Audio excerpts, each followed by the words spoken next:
del tema aranceles, sobre todo por lo mediática de la decisión o de las decisiones que ha venido tomando el presidente de los Estados Unidos en estas últimas semanas. Pero es verdad que hay que poder conceptualizar los temas para luego poder tener claro hacia dónde caminamos. Mire, un arancel no es otra cosa que un impuesto.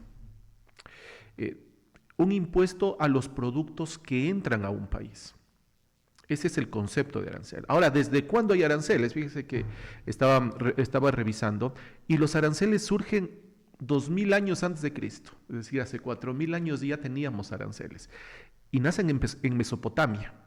Y el primer arancel documentado fue en Palmira, en Siria, porque en ese tiempo había el paso de productos que pasaban por estas diferentes naciones y para poder financiar los gobiernos,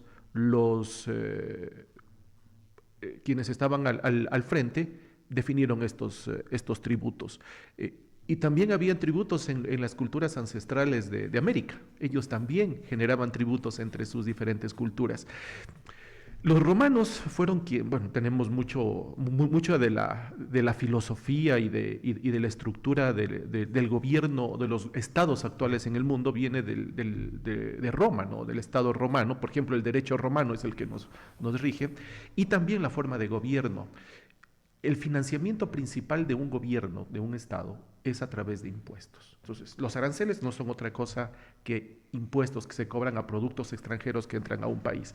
Ahora, ¿para qué se hace eso? Porque tiene que haber un para qué y un por qué. O sea, la motivación que tienen las naciones para poder generar estos aranceles, que no son otra cosa, repito, son impuestos a la entrada de productos de afuera.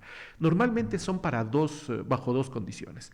La una es recaudar, porque a través de la recaudación de los aranceles se financia el gobierno. Lo que entra se llama arancel a otro país. ¿Y lo que sale cómo se llama? A ver, es que no hay fuera una locura poner un impuesto al producto que se exporta al país. De hecho, los países lo que quieren es vender hacia afuera. Lo que hacen los países, el arancel, es el impuesto a un producto que entra a un país. Sí, sí, pero de hecho hay un gravamen para el que sale. Pero al dinero, en Ecuador al dinero, Exacto. que es el impuesto a la salida de divisas, no al producto como tal. Muy bien, sí, correcto. O sea, hay una diferencia. Lo que ocurre es que hay que aclararlo así para entenderlo de manera ida y vuelta. Y además, recordemos que también en el Ecuador sí existe cierta exoneración del impuesto a la salida de divisas cuando el dinero que sale es para compra de bienes de capital. Es decir, para volver a traer producción al país. Ahora, si el dinero sale para otros fines, se grava con este impuesto a la salida de divisas. Estos aranceles tienen, como digo, tienen dos porqués. El uno es para recaudar, para financiar el Estado. Le voy a poner un ejemplo. En el Ecuador, el arancel que se pone a los vehículos importados, más o menos le genera al Ecuador unos 300 millones de dólares por año de ingresos, como pago de este arancel. Eso va directamente a la caja fiscal. Y es una cantidad importante. Es por eso que uno de los aranceles más grandes que tiene el país es a los vehículos. Por eso son tan caros los vehículos en el Ecuador. En muchos casos 40 o 50% más caro que nuestros vecinos. También a veces nos preguntamos, solo como paréntesis, ¿qué sería de nosotros con impuestos aranceles más bajos? Si aquí ya no hay dónde andar ahí. Con estos aranceles altos. Así es. Ya no hay por dónde caminar. Las calles están abarrotadas. Y en todas las ciudades, en todos los lugares. Los impuestos, como digo nuevamente, tienen varios porqués. Uno es justamente lo que usted dice, para modificar comportamientos. Controlar. Controlar o modificar comportamientos. Voy a poner un ejemplo, el cigarrillo, que hoy día el cigarrillo ya no es bien visto como era hace 50, 60 o 70 años, porque sabemos que el cigarrillo genera problemas serios de salud. ¿Qué hicieron los países para reducir o desincentivar el consumo de cigarrillo? Ponerle un impuesto. ¿Para qué? Para que suba el precio del cigarrillo, y al subir el precio del cigarrillo la gente deja de consumirlo o lo consume menos.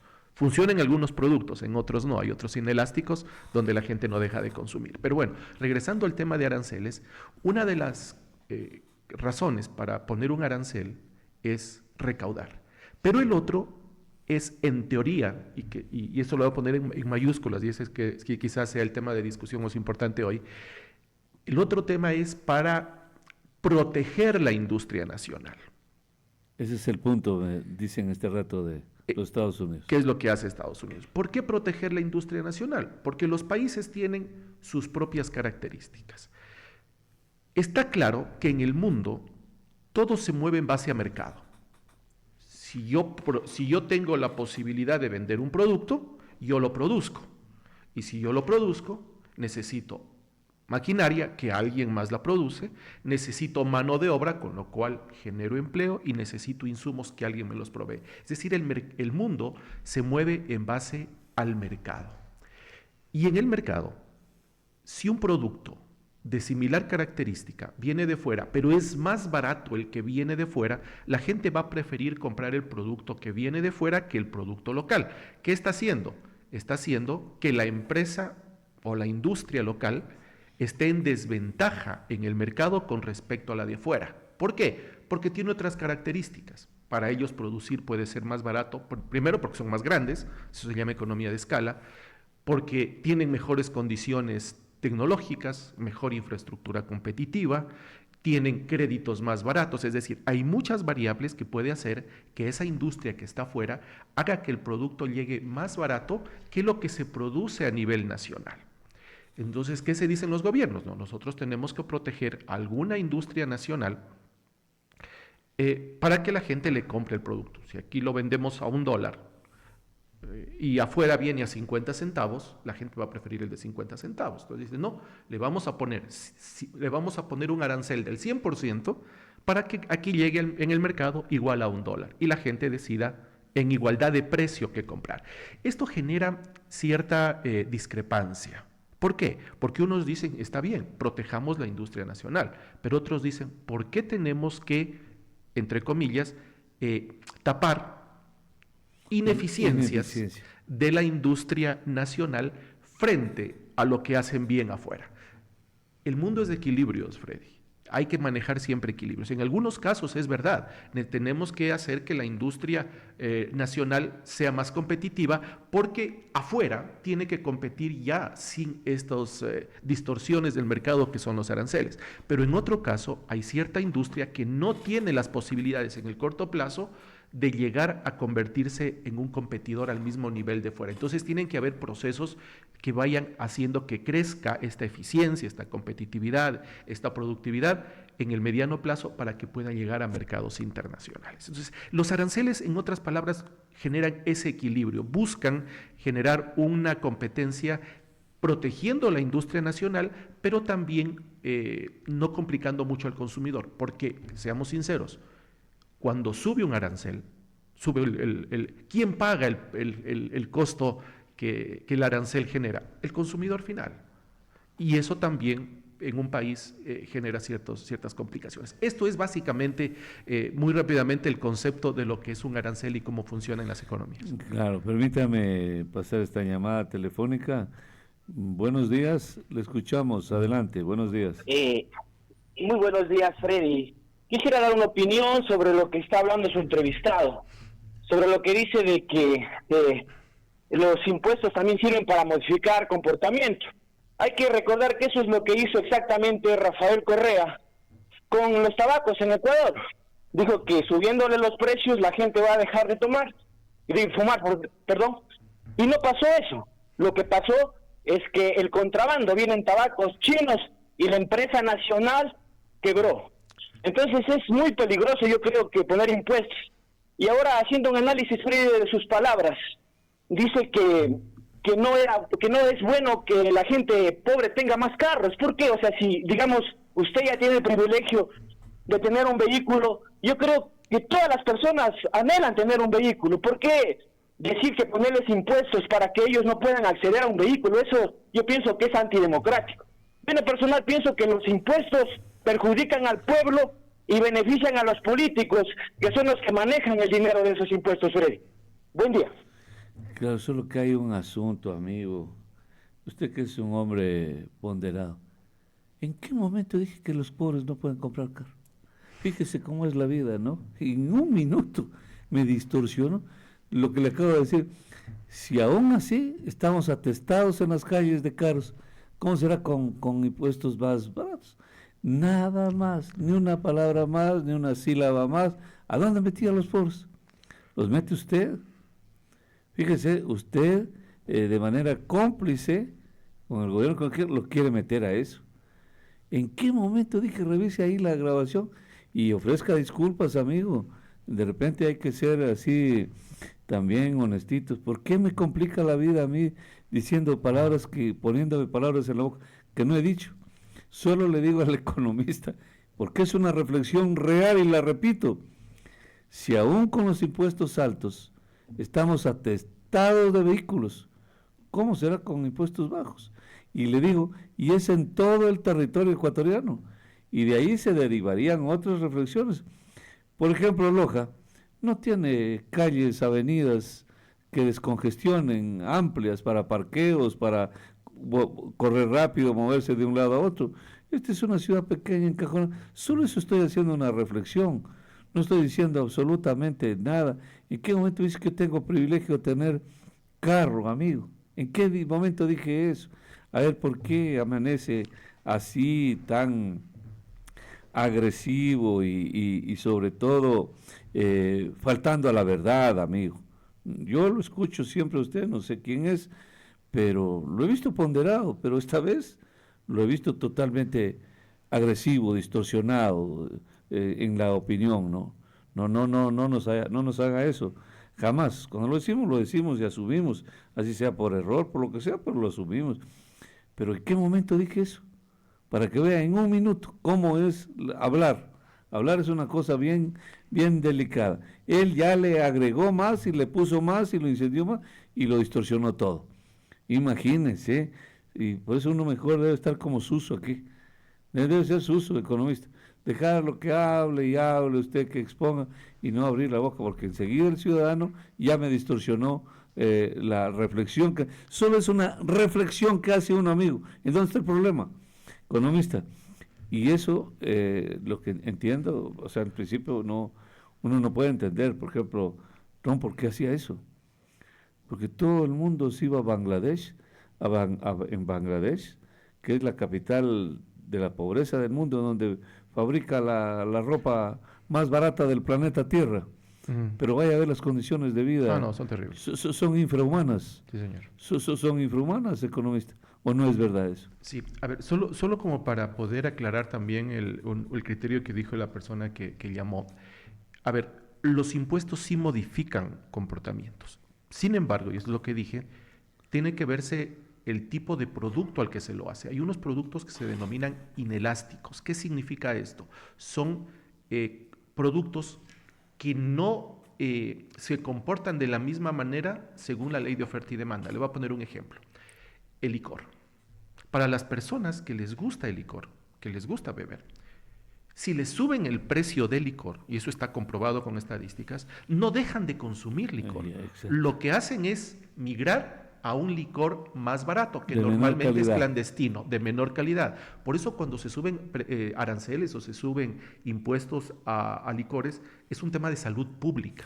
Exactamente. Hay que tener cuidado que se hace eso. Otro bien inelástico es la gasolina. Cuando se sube el precio de la gasolina, muy poca gente dice ya no utilizo el vehículo, camino más. En poco tiempo vuelve a consumirlo porque es un bien inelástico, difícil de reemplazarlo. Entonces, cuando se hacen estos análisis de aranceles, se analiza también el tipo de producto, por ser un producto elástico, inelástico, un bien complementario o un bien suplementario o un bien que tiene un sustituto en el mercado muy fácil de reemplazar o no lo tiene. Ni por dónde perderse, está clarísimo el asunto. Pero volvamos al tema que es de enorme importancia universal, de preocupación universal. El hombre los basurea. ¿Por qué se da ese lujo de poner el aranceles? A ver, explíquele usted. Bueno, tiene mucho que ver con la personalidad de Trump, ¿no? Pero a ver, pero eso es una cosa ya indiferente. Pero lo importante estamos hablando del tema de mercado. A ver, Estados Unidos definitivamente es un país que tiene mucho poder en el mercado. es la ¿Poder potencia. para qué? ¿Pero para vender o para comprar? Para ambas cosas. O para, claro. Para ambas cosas. Es el país que más vende y es el país que más compra. Tiene capacidad adquisitiva. Por supuesto. Mire, Ya. solo analicemos con el caso ecuatoriano. El Ecuador aproximadamente exporta, de todo lo que exporta, de productos, a excepción de petróleo, el 23% de lo que exporta va a Estados Unidos y el resto va a todo el mundo. Es decir, es nuestro mayor socio comercial. Nosotros le vendimos a Estados Unidos el año anterior 5.400 millones de dólares. Le vendimos en diferentes productos, banano, temas minerales, cacao, plátano, muchas cosas, flores, que es uno de los que están más preocupados por lo que sucede ahora. Todo suma 5.300 millones de dólares. Pero nosotros el año anterior le compramos a Estados Unidos alrededor de 3.000 y pico, 3.000 y pico millones de dólares. La balanza comercial con Estados Unidos es favorable al Ecuador. Eso le iba a decir que explique. En más o menos 2.000 millones de dólares. Que explique eso. El que más vende y menos compra está hecho. Claro, es que ese es el negocio, vender más de lo que y que claro. nos ingrese más de lo que gastamos. Más o menos. Y con así. Estados Unidos tenemos una balanza comercial que se llama favorable, que se llama tiene superávit, positiva. ¿Qué significa? Que le vendemos más de lo que le compramos. Por eso es tan importante para nosotros el mercado estadounidense. Y así como sucede con el Ecuador, sucede con muchísimos países en el mundo. Entonces, ¿qué sucede acá?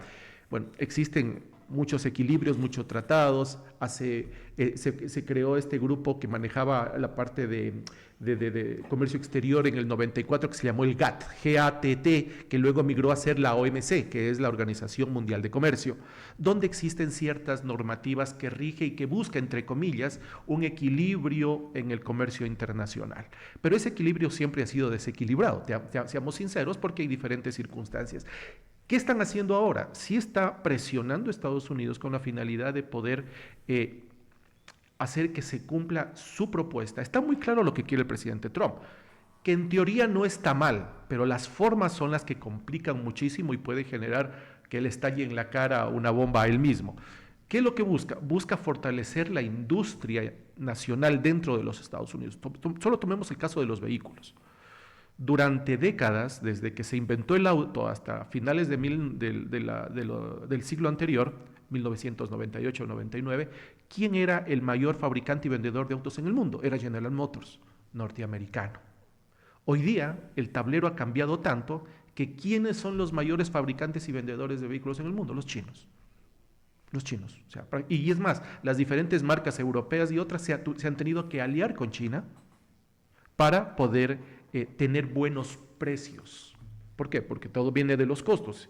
Por economía de escala. Voy a poner un ejemplo que me acabo de entrar hace pocos días. Mazda, típica japonesa. El único carro que se mantiene... Ya no. Produce algunas líneas con BYD, que es la fabricante china de vehículos eléctricos más grande del mundo. pero en eléctricos. En eléctricos. Pero Ya. todos están migrando a producir, ¿de acuerdo? Bueno, la Mazda me entiendo que se fusionó con otras dos Sí, gigantes. o sea, se empiezan a fusionar Sí, porque tienen que sobrevivir ante el crecimiento del segmento automotriz, que es muy importante en el mundo. De hecho, uno de los indicadores del desarrollo de los países es cuántos vehículos nuevos compran estos países por año. Eso es uno de los indicadores que refleja cómo está la economía de los países. Pero no solo es vehículos, es el resto de productos. Entonces, ¿qué ha sucedido hoy día? Que empieza a haber, y estamos en una guerra de aranceles, en una guerra comercial. Te pongo tanto de arancel para entrar a otros productos, el otro le dice, sí, ok, yo también te pongo lo mismo. Yo te subo, yo también te subo. Y ahorita hay que entre China y Estados Unidos ya van como en 120%. 125%. Eso implica ¿qué va a suceder? Que los precios al final van a terminar subiendo. Eso genera inflación. Y eso genera también frenar el ingreso, porque con ese porcentaje de arancel, pues La gente compra menos. Llegarán a precios exorbitantes que nadie va a preferir. Por ejemplo, ¿es así o no? Yo les voy a preguntar nomás, porque el ciudadano que está ahí oyendo, como escucha mal, uno tiene que en verdad pulirse. Y es viernes. Por ejemplo, empezaron a entrar carros chinos a los Estados Unidos, ¿de acuerdo? Sí. Que no son casi los mismos de acá, porque ahí entran con normas de seguridad Mucho más grandes. mucho más severas. Exactamente. Los pocos que han entrado. Entonces, con este arancel, tan agresivo, tan fuerte, que hace subir el precio, ¿no es cierto? Sí. Entonces un americano, ¿qué dice? Yo para comprarme este carro chino que cuesta tan caro, que es tan caro, pues me compro una Ford. Que me sale más barato. Me compro un Jeep, que es Así es. americano. Así es. Y me sale mucho más barato y es mío, es nuestro y damos trabajo aquí a la gente y aquí la plata no se va. Ese es el razonamiento, es la pregunta, ¿verdad? Ese es el razonamiento Ya. inicial, pero el mundo no es tan fácil. ¿Por qué? Porque como vivimos en un mundo hiperconectado Globalizado. y globalizado, estas industrias, ya que usted topó el caso de la Ford, ¿no es cierto? Muchas de las partes que forman parte, perdón la No, redundancia, es que así les dicen técnicamente partes incluso. técnicamente se llaman las CKDs. Sí. CKDs, que son las partes para ensamblar un vehículo, muchas de esas se fabrican en China, se fabrican en Bangladesh, se fabrican en Laos, se fabrican en Europa, es decir, un vehículo hoy día que se dice que es japonés, chino, estadounidense, termina siendo del mundo porque las partes se hacen en diferentes países. Siempre fue así. Siempre, pero ahora es mucho más. Siempre Le voy a poner fue un así. ejemplo. Uno de los gigantes, de las empresas más gigantes de los Estados Unidos que ha perdido mucho en la bolsa de valores, es decir, están perdiendo valor, es Apple, lo que producen los iPhone. Ya. ¿Por qué? Porque la mayor parte de estos teléfonos se fabrican en China, por temas de mano de obra. Bueno, arrancan todos en Taiwán, Sí, con los chips. con los chips. Y En sí, Taiwán. hicieron un análisis y dicen que el iPhone, digamos el iPhone 16 Pro, el último, que cuesta $1,600 en los Estados Unidos, si fuera fabricado desde cero, todas sus partes en Estados Unidos, terminaría costando $3,600. Es decir, sale del mercado. Porque nadie va a comprar un teléfono que habiendo un Samsung en, no sé, 1,400, ya no se va a comprar un teléfono de $3,600. Y lo mismo sucedería con las computadoras. Es decir, hay temas más allá de simplemente poner un arancel. En economía, cuando se mueve una variable, se mueven muchas variables. Pero algo ha de salir bueno. No, Porque por usted supuesto. topó que se hacen partes aquí. Mercedes-Benz, toda su parte eléctrica era japonés, seguramente, Así de la es. Bosch, alemana, los alemanes aportaban con otro. Yo entiendo que siempre hubo esos componentes extraños, ¿no? Estos vienen de acá, pero el mundo se movió así. Ahora la pregunta es, economista, ¿es algo importante ha de salir? Algo Siempre. bueno. O sea, a ver, siempre, Por siempre ejemplo, va a nosotros salir. en el país no estamos tan quebrados así como, tan afectados como han sido otros países. A ver, no todavía. Por eso digo, no tan. Lo peor que puede suceder en economía es la incertidumbre, es no saber qué va a suceder. Y es en el momento en el que mucho del comercio internacional está en incertidumbre. Recordemos que somos economías pequeñas, y aquí voy a recordar algo que se dijo durante muchísimo tiempo y tiene razón. Si Estados Unidos o China estornudan, a los países de América Latina nos da gripe, ¿no? No, y de todo el mundo. Ahora lo hemos comprobado que Canadá, México, todos, de todo el mundo, hasta la India, se vio afectada. Pero tenemos afectaciones. Por ejemplo, los aranceles. Bueno, ahora hay aranceles que Estados Unidos suspendió por 90 días la aplicación de este arancel del 10%. En este caso, a Ecuador y los países vecinos, a excepción de Venezuela y Honduras, aquí en el 15 y 18%. Pero ese 10% estaba ya teniendo complicaciones en productos y en sectores que tienen mucha generación de empleo en el Ecuador, como las flores, por ejemplo. Ya, pero ¿quién le va a vender flores más baratas, economista? A ver, no es que le venden más barato. Hay países que tienen menos aranceles que nosotros.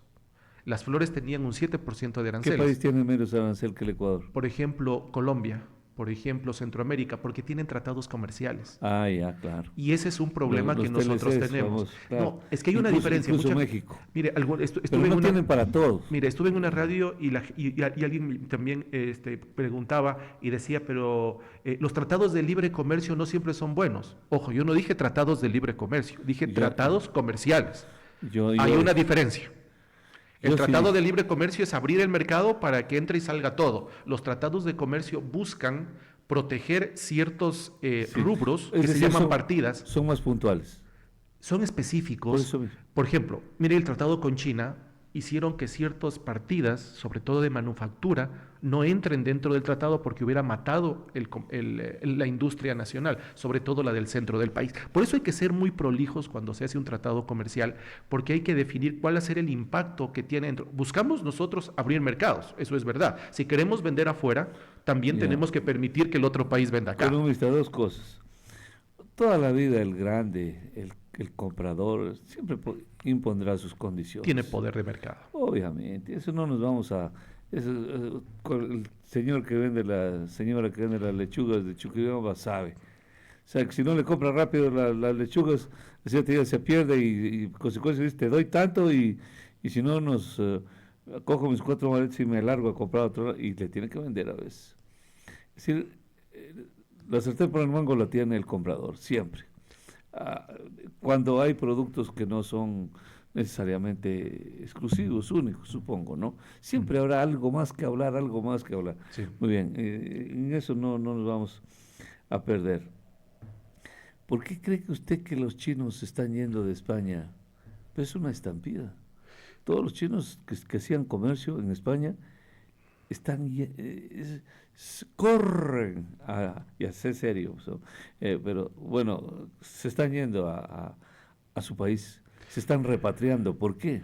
Bueno, hay diferentes circunstancias, no podemos nosotros, no conozco de cerca. No, yo creí que las conocía de cerca. No conozco de cerca el caso español, pero hay diferentes circunstancias por diferentes países. Ahora, lo que está claro es que, por ejemplo, China entendió desde hace muchísimo tiempo que la expansión comercial es muy importante para su crecimiento y para ello tiene que hacer productos a precio competitivo en todo el mercado. Y eso es, estamos en silencio electoral y no quisiera poner nada. Lo mismo, hay que tener cuidado. Pero los chinos entendieron que una cosa es la parte social y otra cosa es la parte productiva. Y así con muchos países. Entonces, al final el comercio internacional es el que permite mover y generar mercados. Tenemos que nosotros tener una idea siempre presente, es que la única manera de que un país crezca es vendiendo hacia afuera. En la década de los 70 salió una teoría que venía de la CEPAL, que se llamaba sustitución de importaciones. Me acuerdo, el impulsor de esto era un economista que se llamaba Raúl Prebisch. ¿Qué decía esta teoría de la sustitución de importaciones? No importemos nada y produzcamos nosotros todo lo que necesitamos, seamos autosuficientes como países. Eso no existe. No puede. Eso no existe en el mundo. Técnicamente se llama autarquía. Sí, exactamente. No podemos. Existe. No podemos porque nosotros somos interdependientes. No y hay nadie cosas en que el- nosotros hacemos bien, pero hay otras cosas que no hacemos bien y que es bueno que otro la haga mejor que yo. Y más que hacerlas, no se las tiene y se las necesita. Por eso es bonito la relación comercial. Tiene que existir siempre. Siempre va a existir. Así es. Entonces, bueno, los chinos se van. Solo le dejo ahí como una expectativa. Acuérdense que una vez vinieron acá a Loja, cantidad de chinos que vendían zapatos, ¿se acuerda usted? Por todos los rincones. Sí. Incluso desalojaban a la gente como desalojan ahora las farmacias, así. A todo donde antes había una panadería, pues ahora usted encuentra una farmacia y eso es de la vida real absoluta, absoluta. En mi barrio acaban de desalojar exactamente una panadería, ahora una gigante panadería, que era lo que había. Ya no se puede más. Pero bueno, esta es una sociedad de enfermos. Pero se fueron los chinos de aquí, de Loja. Vamos a ver, solo de Loja. Estuvieron en todo el territorio ecuatoriano los chinos, con unos zapatos que no superaban los $10. Entonces la gente, pues, pintera, se los ponía ahí.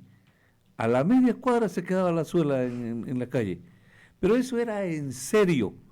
Se quedaban a la media cuadra la suela de los zapatos ahí, colgada y la gente se iba cojeando a buscar sus zapatos viejos para ponérselos. Algo pasó ahí, pero bueno, eso solo es un indicador. Pero Son varias condiciones de mercado, ¿no? Y exactamente, pero era economista. Pasa que nosotros vivimos a veces por vivir y no me refiero a nosotros, las personas. Usted es un profesional de alto nivel y sobre todo en esta materia de economía, ¿no? Y uno nunca se preguntó por qué se fueron los chinos. ¿Qué olfatearon? ¿Qué encontraron? ¿Qué vieron? ¿Qué les asustó? ¿Por qué se fueron? Deberían tener el Estado ecuatoriano, deberían los profesionales, las universidades, deberían habernos dado una respuesta. Vinieron por esto y se fueron por esto. La sociedad debe estar bien informada y debe saber qué ocurre. Exactamente lo que está pasando en España. Pero estamos hablando a otro nivel de chinos, ya más inversionistas de mucha cuantía, ¿no? Se están yendo, no está quedando uno. En España, entonces, hay que saber por qué se van. Los que se van, ¿se acuerda esa novela Claro, supuesto que sí. de los cuatro? ¿Qué eran los cuatro, me parece? Otra vez, toda la mañana he dicho, me parece. Los que se van de Enrique Gil Gilbert, creo que todos estos eran una playa de intelectuales, de escritores, los que se van. Creo que también estaba Demetrio Aguilera Malta. Demetrio Aguilera por Malta y Luisa Martínez. Obviamente todos estos eran de estos tiempos adorables de la intelectualidad y de la literatura. Los que se van. Debe ser muy dramático incluso el título, ¿no? Entonces hay que preguntar por qué se van los chinos. ¿Qué les hicieron en España? ¿Qué pasó en España? ¿Por qué se van? ¿Quién nos está votando? Porque ahí el tema político, no para nada, porque es zurdo el presidente, tiene todo el apoyo, eso no incide. ¿Qué olfatean los chinos cuando dicen, nosotros dijéramos, lo que más queremos es que se vayan de aquí de Zamora para que no nos pasen dañando las carreteras? Esa es la última pregunta, economista. ¿Por qué ahí no hay aranceles? ¿Por qué ahí no hay gravámenes? ¿Por qué ahí las relaciones comerciales internacionales fluyen con la más absoluta normalidad cuando se trata de recursos naturales? Explíquelo usted, por favor. Es muy sencillo. Yo le pongo trabas a aquello que me complica, como país, pero le pongo incentivos a aquello que necesito. Por ejemplo, un país no le va a poner aranceles a algo que necesita para producir. Los países industrializados que necesitan materia prima. Ya, muy bien. Por lo tanto, necesitan y requieren inversionistas y también requieren que haya la fluidez a precios adecuados de materias primas para ellos poder producir. Es en el caso de todos los commodities que se llama en el mercado internacional, que son los commodities, materias primas. Está el oro, la plata, el cobre, el petróleo y además todos los productos primarios que se producen. Esos son los commodities. Y los países industrializados requieren commodities para poder producir. Por lo tanto, sería una locura, un disparo en el pie, ponerle un arancel caro a un producto que ellos necesitan para que su industria sea competitiva. Solo ponen aranceles en lo que compiten. En lo que compiten, por supuesto.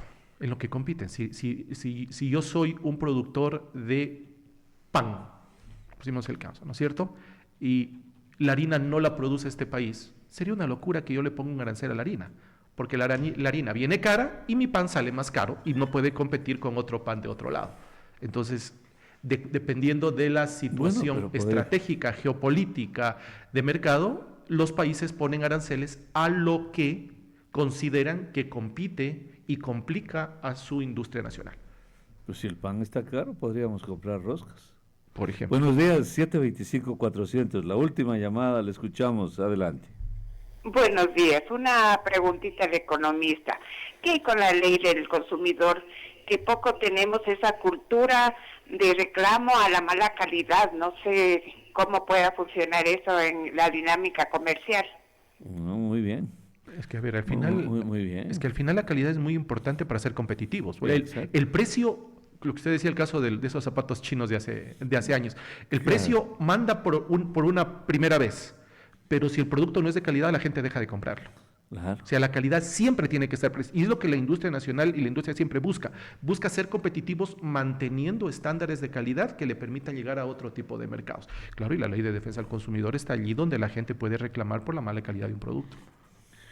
Claro, es una forma de regular también, Por ¿no? supuesto. Tiene que La haber produ- regulación. No podemos vivir en un estado anárquico donde cada quien haga lo que le dé la gana. Debe Es- haber, pero la regulación no puede pasar la línea en la que pasa de ser regulación a ser persecución y en vez de incentivar la producción, la limita. Ahí es una línea que hay que saber cuándo no cruzarla. Claro, qué bonito. Economista, yo estoy muy agradecido de...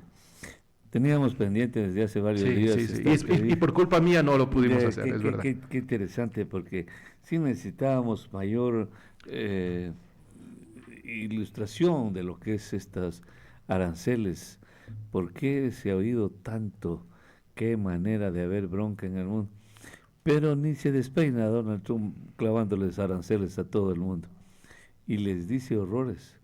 A China dicen es el único que se le para, pero llegará un momento que ya no puede más. No puede más. En Panamá lo doblegó, lo arrastró a los chinos, los vejó, los mandó sacar.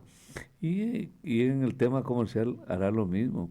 Hará lo mismo. En los Estados Unidos hay los famosos barrios chinos, que son verdaderas Ciudades. ciudades Sí. gigantes, ¿no? En San Francisco, una de las ciudades más bellas que hay en los Estados Unidos, el Chinatown.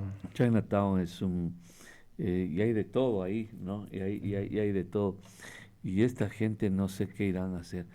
Entiendo que van a sobrevivir entre ellos. Siempre me puse a pensar de eso. Eh, Compran cositas, traen cositas chinas para venderse entre chinos y así, porque ya afuera ya no serán muy competitivos. Ahora, eso es suficiente también el que haya una población grande consumidora, puede ayudar bastante, Pero ¿no? no hace crecer. No hace Ninguna crecer. economía crece vendiéndose entre ellos. Hay que Claro. vender hacia afuera. O sea, esa es la O sea, clave la del economía desarrollo. doméstica no. No funciona. Es como más No o menos, imaginen una familia que se empiezan a vender entre ellos y tener ingresos del mismo dinero de ellos entre ellos. ¿Cuándo creció esa familia? El Nunca. bolsillo, no hay cómo. No hay cómo. No hay cómo. Pasar la plata de un bolsillo a otro lo que hace es lo que se denomina velocidad de circulación del dinero, pero no hace que venga más dinero. Tenemos que vender afuera. Hay que vender, hay que vender. Cualquier cosita estamos a la orden, ¿no? Somos grandes vendedores. Gracias, economista.